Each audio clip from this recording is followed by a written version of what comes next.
अस्सलामुअलैकुम जी। अलहमदुलिल्लाह अज मैं जलालपुर भट्टियां दे विच एक फ्री सैरी पॉइंट ते मैं मौजूद हाँ। तो मेरे नाल इस वक्त जिली जनरल सैकटरी मरकजी मुस्लिम लीग दे मौजूद ने। असी अज इन्हां दे हवाले नाल इस हवाले नाल गुफ्तगू करने इस महंगाई दे दौर दे विच बंदा फ्री खाना को नहीं खिलांदा, लेकिन इन्ना पूरा रमज़ान हो गया। तकरीबन अज 19 रोज़ा, पहले रोज़े तो लैके इन्ना काम शुरू किया है। असी इन्हां नाल इस हवाले नाल गुफ्तगू करने भी इन्हां दे जो फ्री पॉइंट ने वो कित्थे कित्थे इन्हां शुरू कीते ने अपने जिले हफ्जाबाद। जी अस्सलाम वालेकुम। वालेकुम सलाम। अच्छा भाईजान, अज जरा महंगाई का दौर है, इस महंगाई के दौर दे विच बंदा फ्री खाना को नहीं खांदा, लेकिन तुसी पहले रोजे तो लैके अज तक तकरीबन सुनने में आंदा है बई पूरे जिले दे विच तुसां फ्री पॉइंट बनाए ने, सहरी करवांदे हो, बंदे इफ्तारी करवाते, तुसी सहरी क्यों करवा रहे हो? ये हमने ये जायज़ा लिया कि अगर अफ्तारी करवाते हैं तो अगर कई सौ लोग अफ्तारी के लिए हमारे पास आते हैं तो उसमें से आधे से ज़्यादा लोग रोज़ेदार नहीं होते। तो हमें ये तरगीब दी गई कि अगर हम लोगों को रोज़ा रखवा दें, इस गए गुजरे दौर में भी जो बंदा रोज़ा रख लेता है वो तोड़ता नहीं है। जिसने सहरी खा ली, हमसे रोज़ा रख लिया, वो इंशाल्लाह रोज़ा मुकम्मल करेगा। तो रोज़ा रखना मुश्किल है, अफ्तारी वो पानी से चंद खजूरों से भी कर लेगा। तो अल्हम्दुलिल्लाह इस मौके पे हमने अल्हम्दुलिल्लाह इसकी तरगीब लगाई। अभी हम सिटी हाफजाबाद में और जलालपुर में, वनी के तारन में, सुखेगी में, पिंडी भटिया में, जो बड़े बड़े हमारे कस्बे हैं, वहां पर हमारे फ्री दस्तरखान और सहरी पॉइंट चल रहे हैं और यहाँ पर हम लोगों को, हजारों लोगों को रोजा रखवा रहे हैं। और हमारा दिल है कि हम जो भी रोजा रखने के लिए आए हम उसे खाना खिलाएं। ये अल्लाह का बहुत बड़ा फजल है। ये पाकिस्तान मरकजी मुस्लिम लीग जिला हाफजाबाद को इम्तियाज है। बाकी सियासी जमातें भी सियासत करती हैं, हम खिदमत की सियासत करते हैं। सारी रात हमारे वर्कर जागते हैं, जाग कर खाना बनाते हैं और फिर आगे लेके लोगों को जगाते भी हैं और खाना खिलाते भी हैं। अच्छा, जितना भी ਤੁਹਾਡਾ है अपना मिश्र सहरी पॉइंट का मरकजी मुस्लिम लीग का इनू फंड या इनू डोनेशन कौन कर रहे, कौन चला रहे हैं?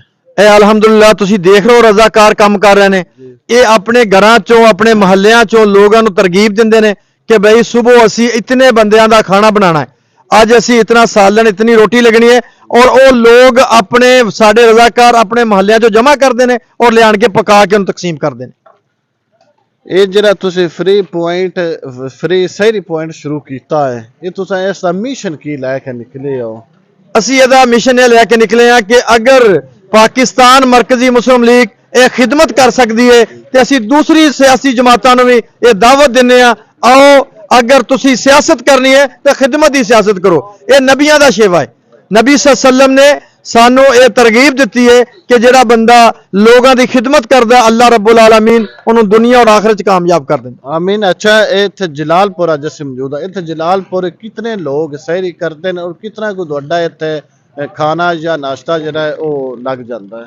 ये अल्हम्दुलिल्लाह साढ़े तकरीबन 4 पतीले सालन दे लगते हैं, देगा जिन्होंने कहते हो, और इस तरह 1.5 मन तो ज्यादा आटा लग जाता है।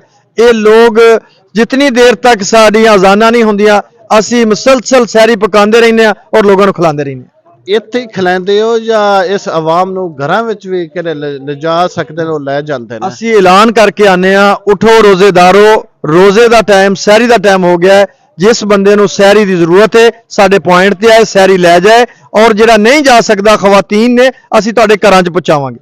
कितना को तुसी दे सकते हो एक बंदे नू, कोई लिमिट है? इस दे अंदर अल्हम्दुलिल्लाह लोगों के अंदर असी ये बड़ा एक शौर देखा है कि अगर एक घर दे विचों 2 अफराद खाना रोजा रखना चाहते हैं तो 2 बंदे का खाना साडे कोल लैंदे ने। और बाकी कहते साडे लोगों ने रोजा नहीं रखना, वो अपना सुबह अपने तौर पर पका लेंगे, लेकिन असी उन्हों का ही खाना लेना जिहड़े साडे रोजेदार। अल्हम्दुलिल्लाह अगर इसका डबल लोग भी साडे को खाना लैणगे तो असी पूरा करने वास्ते तैयार हाँ।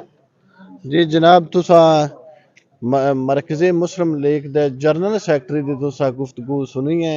ते अज दा दौर वो है बई जेह्ड़ी आवाम जेह्ड़ी एक भुक्खे नू खाना नहीं खिला सकती, लेकिन इन्हां अपनी मदद आप दी तहत हर जगह ते हर शहर दे विच सहरी फ्री पॉइंट कायम कीता है। ते दूसरी गल वेख, जितनी भी आवाम है, अज अमीर लोग ने या जेह्ड़े दिखावे वास्ते करवांदे ने आके इफ्तारी करवा के ਉਹਦੇ ਵਿੱਚ ਵੀ ਆਪਣੇ ਤਲੁਕਾਤ ਤੇ ਵੱਡੇ ਵੱਡੇ ਲੋਕਾਂ ਨੂੰ ਸੱਦ ਕੇ ਇਫਤਾਰੀ ਕਰਵਾਉਂਦਾ, ਨਾ ਕਿ ਵੀ ਇੱਕ ਗਰੀਬ ਜਾਂ ਇੱਕ ਰੋਜ਼ੇਦਾਰ ਨੂੰ ਬੁਲਾ ਕੇ ਵੀ ਉਹ ਇਫਤਾਰੀ ਕਰਵਾਉਣਾ।